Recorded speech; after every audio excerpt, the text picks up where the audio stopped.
YCP నేత కొడాలి నానికి వరుస షాకులు తగులుతున్న పరిస్థితి కనిపిస్తోంది. కొడాలి నాని అత్యంత సన్నిహితులకు 41A నోటీసులు కూడా ఇచ్చారు గుడివాడ పోలీసులు. ఇక పూర్తిగా వాలంటీర్లను బలవంతంగా రాజీనామా చేయించడం కావచ్చు, ఇటు లిక్కర్ గౌడౌన్ వ్యవహారంలో కూడా బెదిరింపుల కేసులో కూడా కొడాలి నాని షాడోగా పేరు పొందినటువంటి దుక్కిపాటి శశిభూషణ్, అట్లాగే ఇంకో సన్నిహిత మిత్రుడు పాలడుగు రామ్ ప్రసాద్, ఇటు గుడివాడ వైసీపీ అధ్యక్షుడు గొర్ల శ్రీనులను 41A నోటీసులు కూడా ఇచ్చింది గుడివాడ పోలీసులు. పూర్తిగా ఈ రెండు కేసుల్లో కూడా మాజీ మంత్రి కొడాలి నాని కావచ్చు, ఇక అప్పటి ఏపీ బ్యావరేజెస్ ఎండి వాసుదేవరెడ్డి, జేసీ మాధవి లతారెడ్డి, ఇక అదేవిధంగా ఇంకొద్ది మందిపై కూడా దీనికి సంబంధించి వివిధ సెక్షన్ల కింద గుడివాడ పోలీసులు కూడా కేసులు నమోదు చేశారు. ఈ కేసులో కోర్టుకు వెళ్లడంతో 41A నోటీసులు ఇచ్చి విచారణ చేయించాలని ఏపీ హైకోర్టు ఆదేశించింది.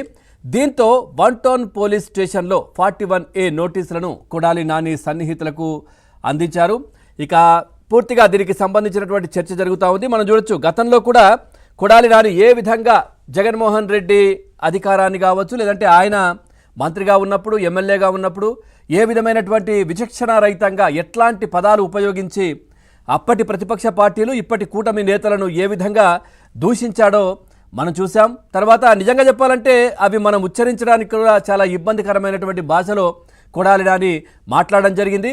గతంలోనే ఇలాంటి భాష కొడాలి నాని వాడుతున్నటువంటి భాషను అభ్యంతరం తెలుపుతూ ఒక మహిళ, ఒక స్టూడెంట్, లా స్టూడెంట్, విశాఖకు సంబంధించినటువంటి లా స్టూడెంట్ ఇటు కేసు పెట్టడానికి కూడా పిఎస్కు వెళ్తే ఆమె కేసు తీసుకోలేదు. ఎందుకంటే అప్పుడు జగన్మోహన్ రెడ్డి అధికారంలో ఉన్నారు, వాళ్ళ ప్రభుత్వం ఉంది కాబట్టి తిరిగి ఆమెపైనే కేసు పెడతామని బెదిరించినటువంటి పరిస్థితులు కనిపించాయి.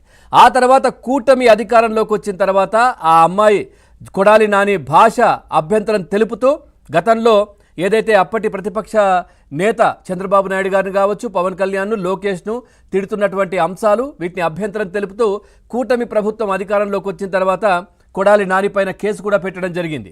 ఆ తర్వాత కొడాలి నాని అరాచకాలు అన్నీ ఇన్ని కావు, గడ్డం గ్యాంగ్ మనం చాలాసార్లు మాట్లాడుకున్నటువంటి పరిస్థితే. ఇప్పుడున్నటువంటి కూటమి నేతలు చాలామంది చెప్తా ఉంటారు, గడ్డం గ్యాంగ్ అరాచకాలు గుడివాడలో మామూలుగా ఉండవని. సెటిల్మెంట్లు, దందాలు, బెదిరింపులు, ఆ తర్వాత వాళ్ళకు నచ్చినట్టుగా అర్ధరాత్రి స్వైర విహారం రోడ్లపైన చేస్తూ అందరినీ భయభ్రాంతులకు గురి చేసేటటువంటి పరిస్థితి కనిపించేది. మనం చూసాం కొడాలి నాని ఏ విధంగా అప్పుడు ఇష్టానుసారంగా దూషించినటువంటి విషయాలు మనం చూసాం. సో అవన్నీ కూడా మనం ప్లే చేయలేము, చూపించలేము, వినిపించినటువంటి ఇబ్బందికరంగా ఉన్నటువంటి పరిస్థితులు. ఆ తర్వాత ఆయన పౌర సరఫరాల శాఖ మంత్రిగా కూడా పనిచేస్తున్నారు. సో ఆ తర్వాత ఈ బియ్యానికి సంబంధించి ఏదైతే ఈ రేషన్ బియ్యానికి సంబంధించి జరుగుతున్న అవకతవకలు ఒక్కొక్కటిగా బయటకు పడుతున్నటువంటి విషయాలు మనం చూస్తూ ఉన్నాం. కాకినాడ పోర్ట్ ద్వారం తెరుచుకుంది. అక్కడ ద్వారంపూడి చంద్రశేఖర్ ద్వారాన్ని తెరిచి అక్కడి నుంచి ఎక్స్పోర్ట్ అవుతున్న బియ్యాన్ని కూడా ఇటు పవన్ కళ్యాణ్ గారు పూర్తిగా సాక్ష్యాధారాలతో పాటు డిప్యూటీ సీఎం కూడా చూపించిన పరిస్థితి.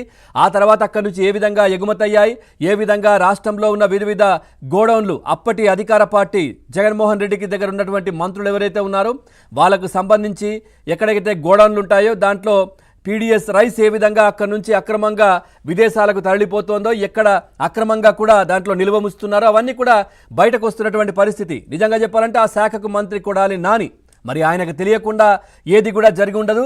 ఆ కోణంలో కూడా దర్యాప్తు జరుగుతోంది. ఖచ్చితంగా నానిని కూడా విచారణకు పిలుస్తారు, నానిని కూడా ఎంక్వైరీ చేస్తారు, నానిని కూడా ఖచ్చితంగా రిమాండ్ విధిస్తారు అంటూ కూడా చర్చ జరుగుతోంది. ఈ నేపథ్యంలో మొన్నటికి మొన్న వంశీని అరెస్ట్ చేసినటువంటి సమయంలో కొడాలి నాని అక్కడికి వెళ్ళారు.